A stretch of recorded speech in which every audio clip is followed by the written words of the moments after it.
Hello, everyone. Hello, and welcome to another edition of the AWS Security Specialty Exam Readiness Bootcamp session.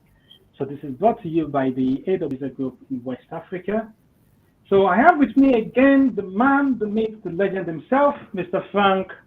How are you doing? I'm good. Good evening. How are you? Yeah, doing good also. Been a very, very busy day for me. It's been, crazy. Sometimes do you ever wonder why we're doing what we're doing, like this IT stuff, yourself? Why? I was just thinking about that earlier today, and I was like, "Are you sure you will not stick to selling, buying, and selling?" uh,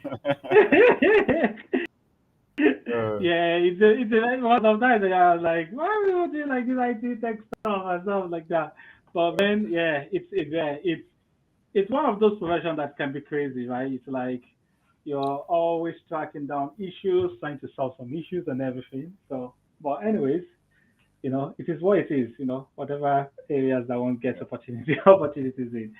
Okay, so just a quick reminder to people that are joining us: if you want to subscribe to the community's YouTube channel, or if you've yet to like any of our videos, waiting for, just go ahead and subscribe and like the video if you're getting something from it that helps to get visibility of what we're putting together as a community. Frank is a very busy man. He's a businessman. He's into buying and selling, clearing and forwarding. So it's hour of his time, 2 days a week to sit down to make sure that you get this AWS thing. So value Frank's time and make sure that you you like the video and subscribe to that. Hello, Sakofi. Hello. Um, so thanks very much for joining. Okay, so Frank, what we're going to do, also just to mention, if you're yet to join the community's meetup group, just head over to the link. I'll put the link in the chat window. So just head over to the link and make sure that you join the community meetup group. We also have a Medium publication, so where we have the AWS Security User Group West Africa, and we do publications every week. So some of them are due down to publications relating to some technical information, and some of them are related to some events, AWS events that are happening around West Africa. So make sure that you do follow page to be notified whenever we have any publication. So what are we going to be doing today, Frank? So what we're going to be doing is we're carrying on from up yesterday, talking about AWS IAM, Identity and Access Management. So if I were to ask you now, Frank, and say, what's identity and access management, what would you say now from what we talked about yesterday? So identity and access management. So what would you say? I said, if I were to ask you what identity and management is from what we talked about yesterday, what would you say?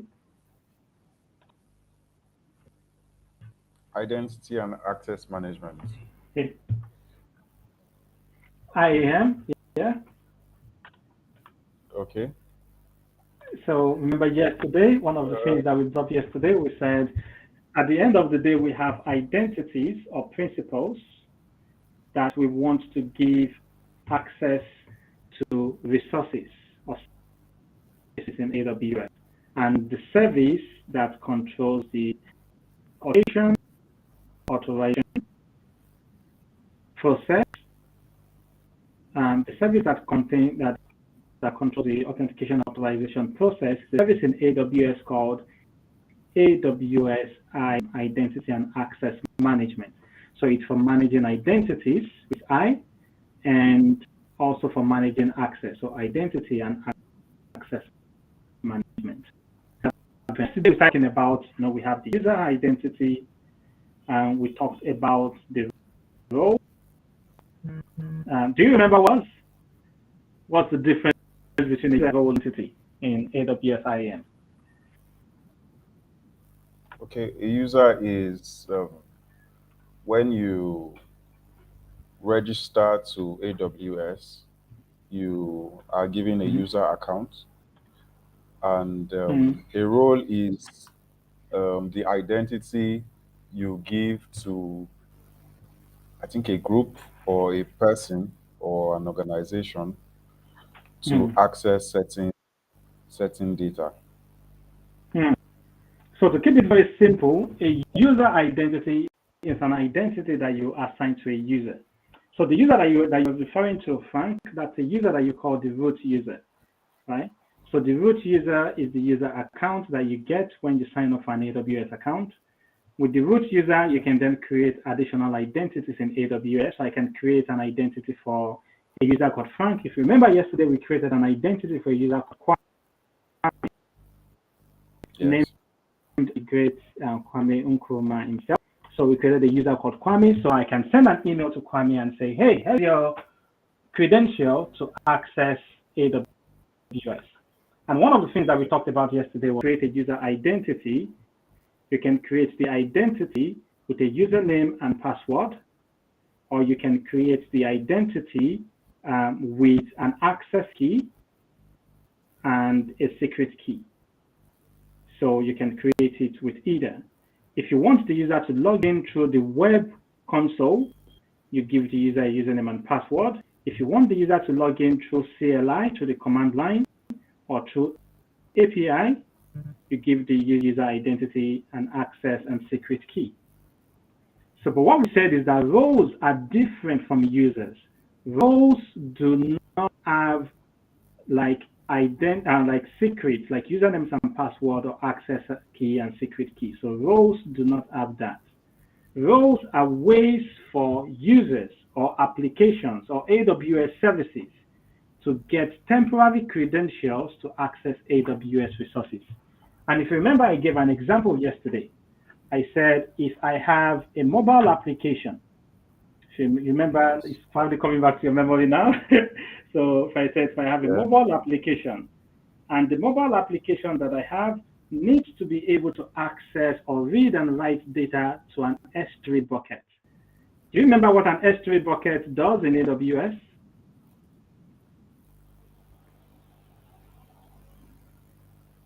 What can we use the S3 buckets to do? S3 buckets to how do I put it? To protect the data, or that's to store data, minimize attacks to store data to minimize, I think, attacks, or to minimize access. Oh no, not necessarily. Okay. Oh no, so S3 is just to store data. It's just a service for storing data. So in this case, I have a mobile application that needs to be able to store or read data. Just carry on. Okay. No, I was trying to remember. You put a diagram where you had like the main one, then you classified into segments, so that if in the case of an attack, the attacker doesn't have complete access to the whole data, the attacker is limited to certain data. Yeah. So that was when we were talking about multiple AWS accounts. Should we have a single AWS account, or should we have multiple AWS accounts? And we were talking about reasons why organizations will want to have multiple AWS accounts. Because multiple AWS accounts, then you can use that as sort of like your security and access boundary, where you have an account and you have a account, so that if that gets compromised, it does not necessarily mean that you have direct access to resources in the other account and compromise also. So, but that's talking about AWS accounts. So in this case, mobile application needs access to store and read data in an S3 bucket. Instead of giving it a permanent credential like username and password or secret key and access key, what we do is we create a and the mobile app can assume role, and by assuming that role, it gets credentials that it can use to add the S3 bucket. From there, because an example that we brought up yesterday. So let me go back very quickly. The example that we brought up yesterday. So there is another example that we brought up. And this other example, let's bring up on the slides. So here we go. So this other example is to say if I have an EC2 instance that's running an application, the EC2 instance needs to access an S3 bucket, or needs the application that's running there, needs to read and write it as the S3 bucket. I create a role in AWS IAM. I attach a trust policy to that role, and I can also attach a permission policy to that role. So the permission policy defines the resources that that role has access to. The trust policies defines who can use that role, right? So that's sort of like how that works. I'm thinking of an analogy to use in terms of that.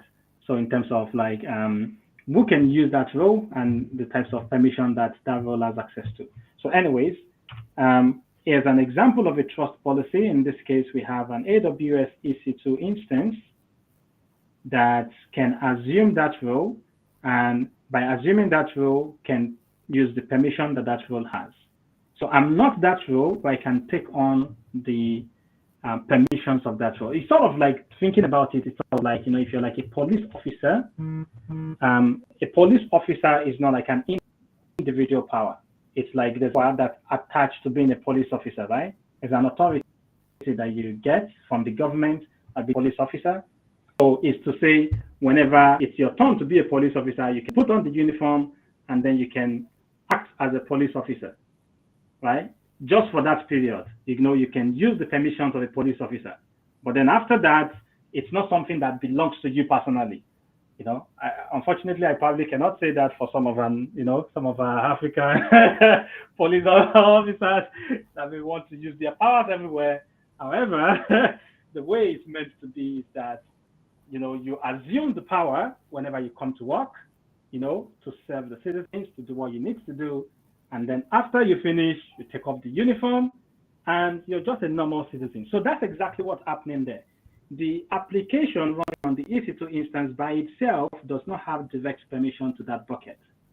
But if it needs the permission for a short period of time, it can assume that role, take on the permission of that role to get access to the bucket, and afterwards, it expires and that goes away.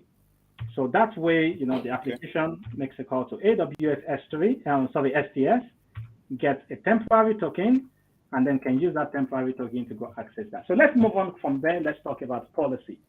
So we mentioned 4 entities for the AWS IAM. Do you remember what those entities are, Frank? 4 entities.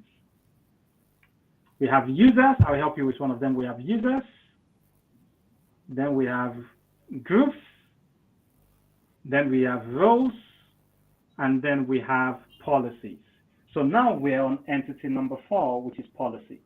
So what's an AWS policy? An AWS policy is the document that assigns permissions to an identity. So that's how we assign permission. I want to give you permission to do something. I assign or attach a policy to you. And that policy gives you the permission. So the policy are written in JSON, so they are JSON-based.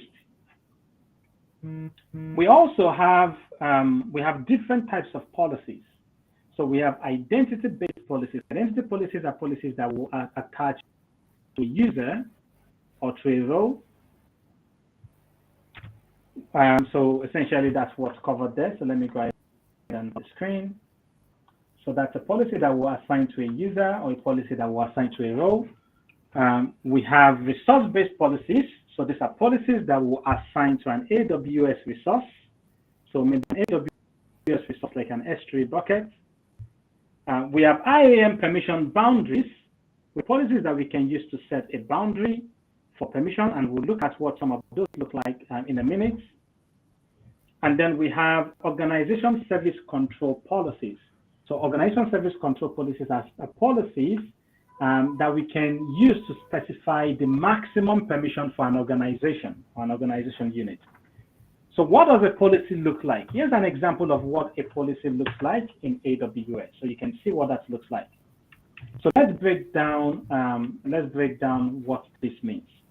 So for example, the first line tells us the policy language version. What's the language version of that policy? So at the moment, the latest version is 2012. So that's a long time ago. but that's the latest version that they currently have. So then you have the statement that defines the permissions that policy grants. So let's have a look at what the statement means in a minute. So we have the effect. The effect defines whether you want to allow a permission or whether you want to deny a permission. So this can be set to allow or it can be set to deny.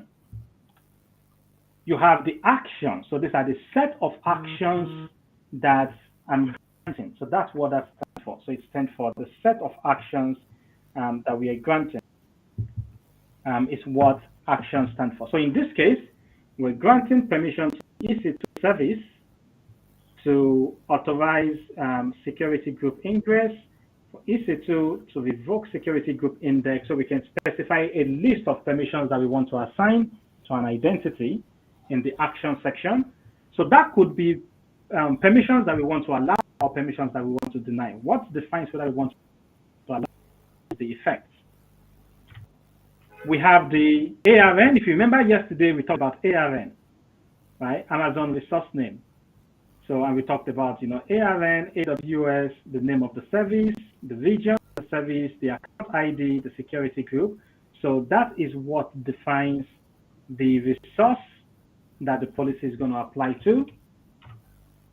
And then we have condition, which specify the condition that needs to be met when for the policy permission to be effective. So we can specify different conditions. That is an example of what an AWS IAM policy looks like. Can you guess the reason why I have some of them in blue or purple and some of them in orange? What do you think? Why do I have this one in orange and the rest of them are in purple?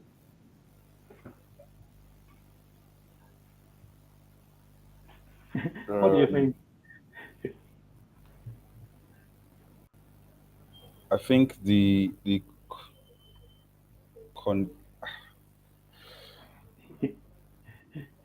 so, I can't guess. So to make it simple, so the difference is that the ones that are in purple, they are required. You have to specify them. The ones in orange, it's optional. You can choose to specify it, but if you don't specify it, the policy is going to be fine, if that makes sense. So for example, if you specify, sorry? Is it AWS that would set this, the orange one? No, so we're the one that will set. Oh, no, we're the one that will set everything. Okay. Yeah, but AWS, essentially, if we set this and we submit it to AWS, AWS will expect to find this value, a value for that, a value for that, a value for that. If you don't specify that, it's not going to complain. If you don't specify ones in purple, it's going to complain and say, no, you've got to specify them, right? So they are required, okay. While the one in orange is like, yeah, if you specify it, it's good. If you don't specify it, it's no problem. So that's why I've color-coded them that way. So let's see an example of a policy. So for example, here is the policy that we want to use to deny access based on the IP address that the user is connecting from. So what does that policy look like? Here is what that policy looks like. So in this case, we have the effect set to deny. So because what we want to do is we want to deny access based on the source IP. So we deny, and then we specify the condition for that deny. And the condition is if your IP address is not one of these two trusted IP addresses, we're not going to allow permissions to you. That's what that means. Okay. So let's go test that out very quickly. So let's go test out a policy that looks something like this. So we'll test it with Kwame's account. So let's go back to the AWS console. Let's see can there be like a condition to if the IP address is not one of two, then maybe require multi-factor authentication or biometric identification or something? I don't know. Just thinking. Will it only be allowed or deny? Good question. So now I can see you're thinking in the direction of Azure conditional access, Azure AD conditional access, which is something like that. So in this particular case, there's actually, I'm not sure if I should go into details on this, but there's actually a fundamental difference between what conditional access does in Azure AD and what this one does. So just to help you to understand a little bit between them. So what AWS is doing here, right, is it's conditional access control. What Azure is doing there, it looks like conditional access control, but it's not really conditional access control. So I will help you to understand. So for example, you take something like this. So here is a service that's going to identify you, right? If that service identifies and says, this is really you, that service is going to grant you a token that will give you access to a resource, right? So that token will give you access to a resource, right? So if you take this token to the resource, then there's some additional validation that you can do. Here's what Azure is doing. Whenever you log in with your username and password, that's what identifies you, right? Yeah. What Azure would do is that before they grant you a token, they will use conditional access to validate and to say, where are you connecting from? If you're connecting from this location, can request for MFA or do all of that. Essentially, they're doing all these assessments before they grant you a token. So only if everything is good do they grant you a token. So in other words, so they'll go to all this process, and then if all of that conditions are met, then they grant you a token. The danger with this one is that if somebody manages to steal that token, they can bypass all of these conditions. Because once the token has been granted, I can just use that token to go access that resource, regardless of whether any condition is met or not. Okay. If that makes sense. So they're doing it at the point of when they're identifying you at the beginning. But if they go, it's like saying, Frank, let's see, are you really Frank? I look at your face, you're really Frank. Here is a stamp that allows you to go through. Now, once Frank gets that stamp, if I'm able to steal that stamp from Frank, then I can go in and impersonate Frank and do as if I'm Frank, because the check was done earlier. Yeah. Whereas what these ones are doing is they're doing the check at the point of you accessing the resource. Is that when you go over to the canteen and say, I want to have that plate of food, that is when we are going to check whether the conditions are met or not. We're not doing it when you're entering the gate and giving you a stamp. So there's a difference between where they're doing it. So the AWS one, they only do whether you're allowed access to that resource or whether you're denied. But because Azure are doing their own at the gate, they can say, oh, no, you just need to go get multi-factor before I give you this token. But there's a danger there, because if that token is stolen, I can use that token to impersonate the user. Whereas with AWS, if I use that token to impersonate the user, no problems. That condition will still evaluate and check at that point of access, if that makes sense. So that's a difference. So the answer to that is it's only allow or deny. You can do things like, do this one. However, you can do other things, like you can require and say you need to have MFA, but it's not as if you're going to be like, you're just going to be enforcing allow or deny. If you are coming with me with a token that was issued without MFA, I'm denying you. You're not going to be redirecting you and saying, go do some other checks and come back to me. No, it's, if you don't match this condition, no access for you or access for you. Okay, so let me go over to Kwame's account, and let's go quickly create a policy that will deny access based on certain things. So this one I need to be a bit careful so I don't lock myself out.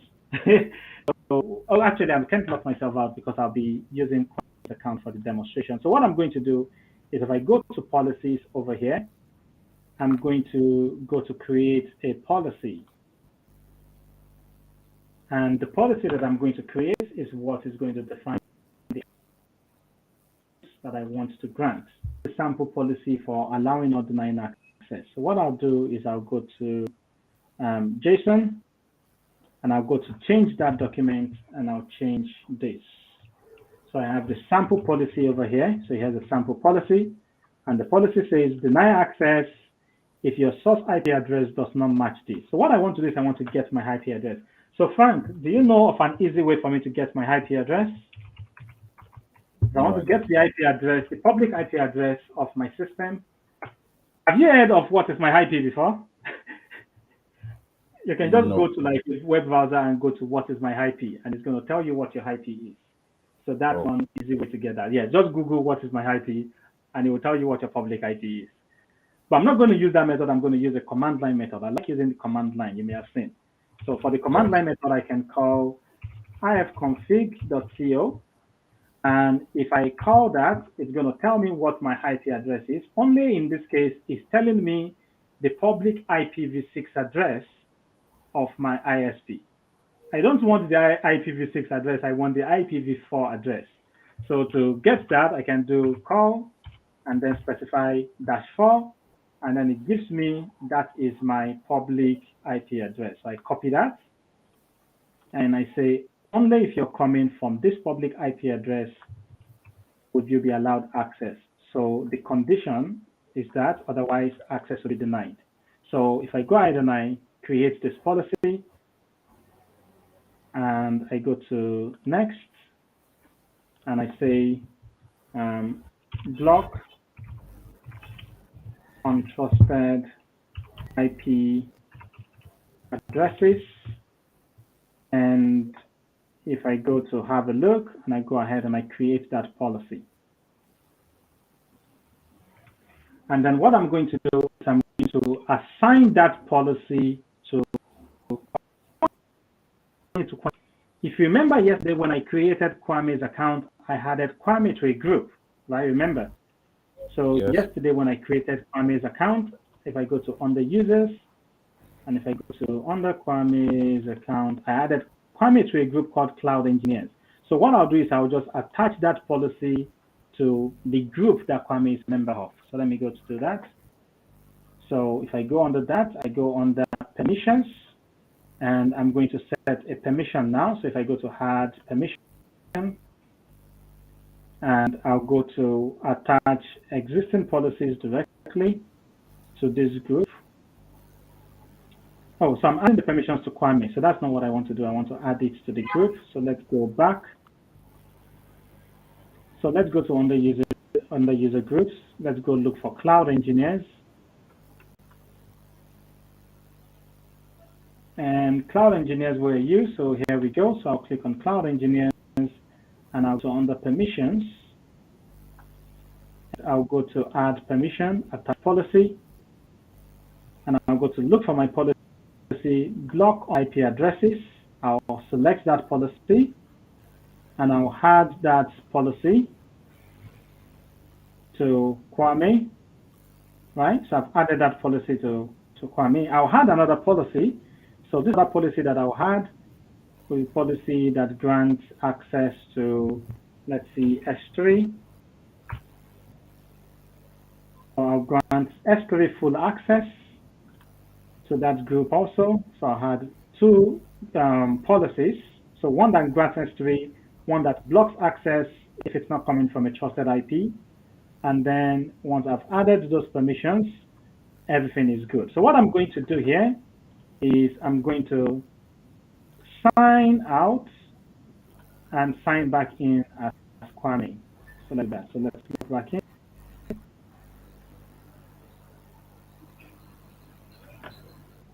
So go test that out. So do you have any favorite spots that you eat in Lagos, Frank? Um, I like Yakuyo. Yakoyo? Okay, which one Yes. is that? I don't think I've heard about that one before. It's not Is so it common. like, what do they sell They, there? What like, they sell amala, they sell rice, fried bush, jollof, um, ah, basmatic. Then they have moi moi. They have spaghetti. They have wow, agoin I'm hungry beans. already. Oh. They have so the variety is wide, and then they have a lot of soup.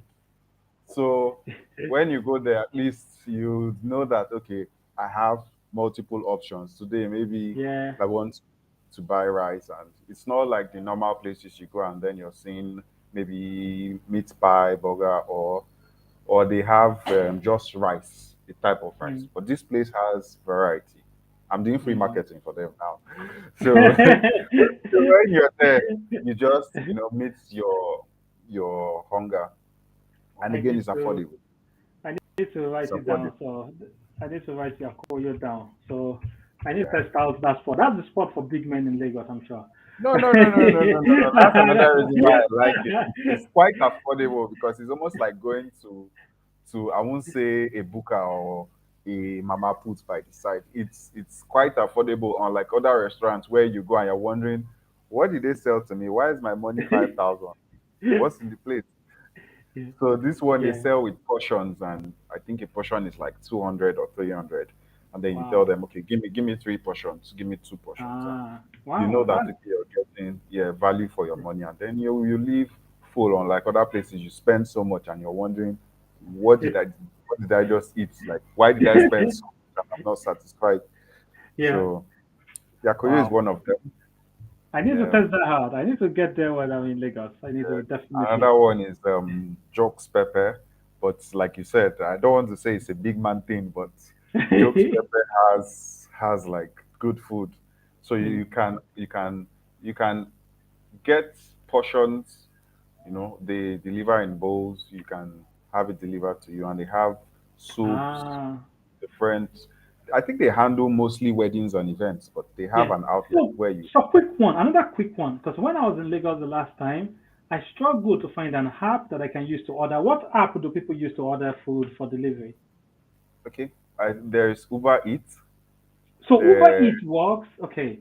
yes, it does. There is all these most apps now try to integrate food ordering on their services. I think even banks have something like that.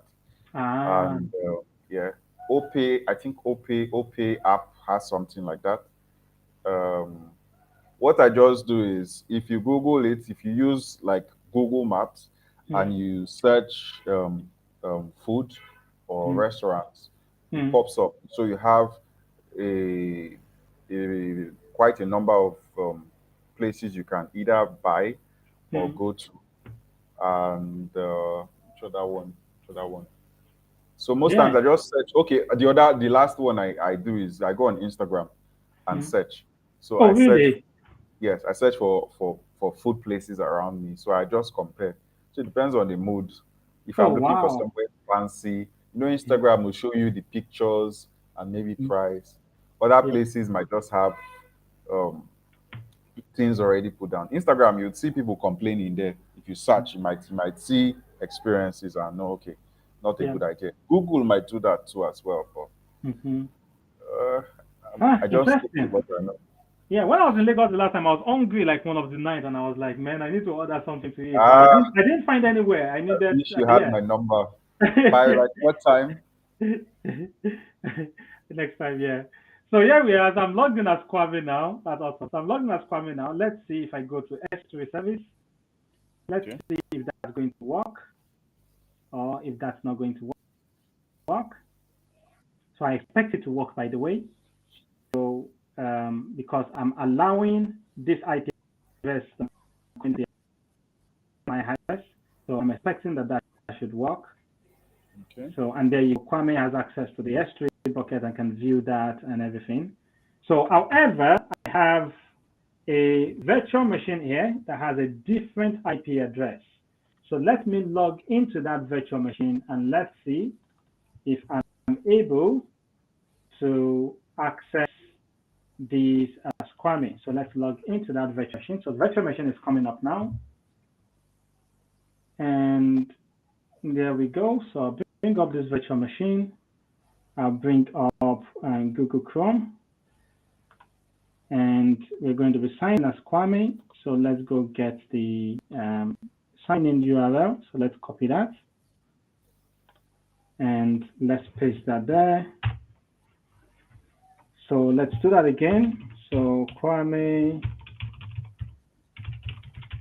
and sign in. So this is from a different IP address. So let's see if that's going to work. So if I go to S3, let's see.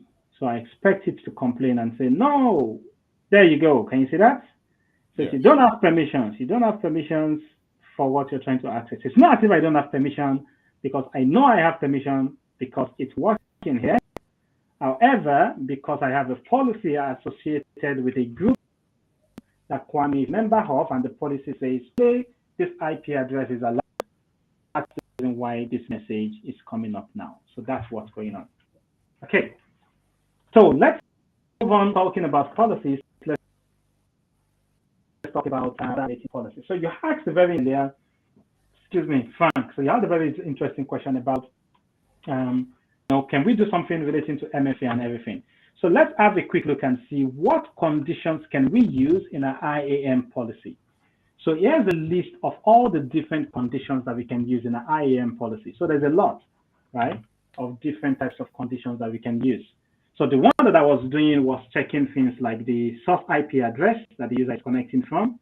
So that's the one I was using it with my condition. But you can do other things. So for example, you can do checks like you can check the username of the user that's connecting and say if the username does not match this, allow or deny access. You can check for things like tag. You can check for things like if MFA is used for the authentication. So there are different things that we can use. So for example, multi-factor authentication present, that's a condition that we can evaluate. If multi-factor authentication is not present, we deny access or we block or we allow access, based on whatever we want. So I'm not going to explain everything. I'm just going to give you an example of some of them. So for example, if you look at this condition, which is the called via condition. So this condition, the reason why I picked this condition for explanation is that it shows how complex we can get with policies. So for example, Frank, if in AWS, I go to deploy a template called a CloudFormation template, right? So a template is like a script that I can use to create multiple resources at once, right? So I use my user account to create an AWS CloudFormation template stack or to deploy that. And within the template, my template is going to deploy a DynamoDB table, which is like a database. And that DynamoDB table or that database is going to be using an AWS KMS key for encryption or for decryption. So now you can see that from that one action, there are other subsequent actions that happened. I can evaluate conditions with this. So called via allows me to evaluate in that condition. So for example, in this first request, there is no called via context because the user is calling CloudFormation directly. But if you have a look at the second request, essentially CloudFormation is calling DynamoDB on behalf of the user. So the called via context will be CloudFormation. If you go to the third request, DynamoDB is going to call key management service on behalf of the CloudFormation template and on behalf of the user. So now you have multiple places, right? You have the CloudFormation, you have DynamoDB, which is the called via context. And that is what this is talking about. We can use that condition to say you can only make a call to DynamoDB if it's called via Azure Functions or if it's called via something else. However, I'm not allowing access if it's not called via something. So in this particular case, my policy will look like this. So in this case, what I'm evaluating for is I'm saying, if it is called via CloudFormation, allow access, or maybe if I want to deny access and says, if it's not called via CloudFormation, deny access. So I can go ahead and can be granular with that. Another thing that I want to quickly mention is in regards to policies that we talked about. So let me quickly go back to the previous slide. So when we talked about different types of policies, one of the things that we mentioned was we mentioned that there is a type of policy called permission boundaries. So let's go talk about that. So permission boundaries allows us to define the maximum number of permissions that a user can have. So maximum permission that a user can have. And this can be very useful. So this can be useful in a situation where Frank is the administrator. And Frank, David is very liberal when David gives permissions out. So I want to be careful that David is assigning the owner privilege of the entire account to Kwame. So what I'm going to do is I'm going to set a boundary. I'm going to say, David, I'm giving you this permission to be able to assign permission to other people. However, this is the maximum permission that you can set for them so that you don't go crazy and go to owner permission to everybody. So that's when you use permission boundary to set a boundary to say this is the maximum that you can set. For example, if I want to set that my AWS IAM console, I can set that for users, I can set for roles, I can set that for groups. For example, if I want to set that for a group, if I go to like my cloud engineers group, and maybe I go to set under permissions. If I scroll down, I can go to set a permission boundary. So let's go to, so this is under permissions. If I go to under, let's do that from, let's go to under users. I think I can users, and if I select Kwame, for example, so I'm concerned that permissions may be assigned beyond the scope of what is allowed, so I can Kwame's account, and if I permissions, I should be able to see where I can set a permission boundary. There we go. So under permissions, you can see I can set a permission boundary. So in that case, what I can do is I can go to there, I can set a boundary, and I can say the maximum number of permissions that Kwame can be granted, so that if I was to grant Kwame out that Kwame won't be able to get access. So for example, if I set a boundary for S3, and let's set S3 full access. So let's set a boundary. So in other words, I'm saying Kwame needs access to S3. That's the boundary that I want to set.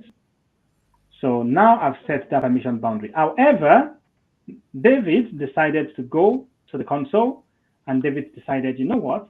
I'm going to make Kwame the administrator of the entire AWS console. Right? Stop me. I have the permission. I can go ahead and I can specify administrator access. And I can go there and I can go to add permissions. And now I've added administrator permissions to Kwame directly. Let us go test that out. Kwame be able to access a service like EC2. Let's go test that out. So again, let's sign out. And let's go back in with Kwame's credential. So let's go get the URL of the console. So let's go get the URL for the console. So come on, it's a bit slow. I'm not sure why it's a bit slow today. Let's go to this. Okay, here we go. So let's copy that. And if I go over to my console and let's log in as me and let's test that out. Okay, so let's go Kwame.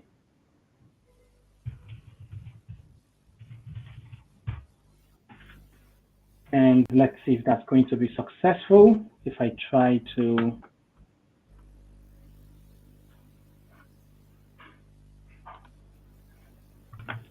so okay, so now I'm logged in as Kwame. Let's see if I can access us. At least I've got administrator access assigned to me. Will I be able to access it? Let's see.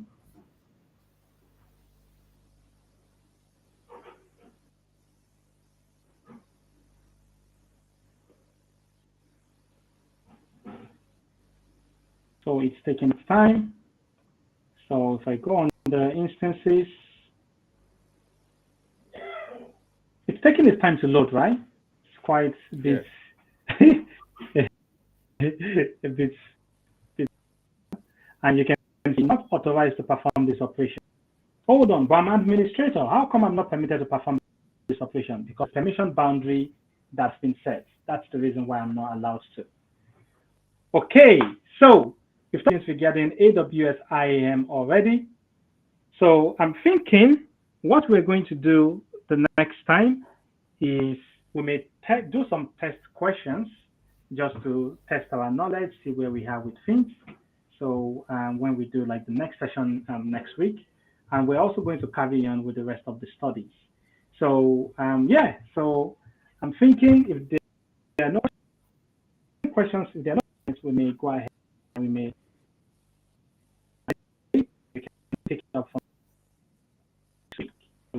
street, other tips. So any questions at all from you? From you, Frank? Any questions at all? No, none for now.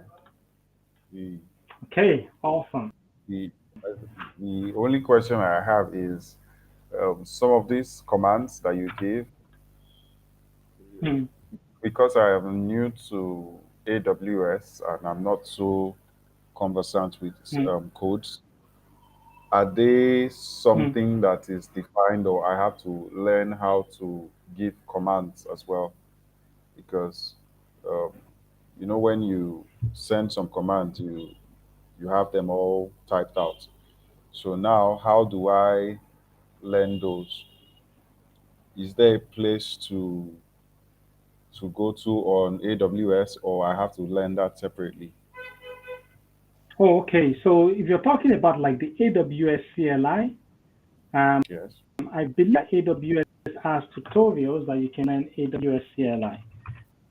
So if I Okay. go to AWS CLI tutorial, so I can Okay. also get that and maybe put that in like the chat window. So um, options from AWS documentation, chat window also for everyone.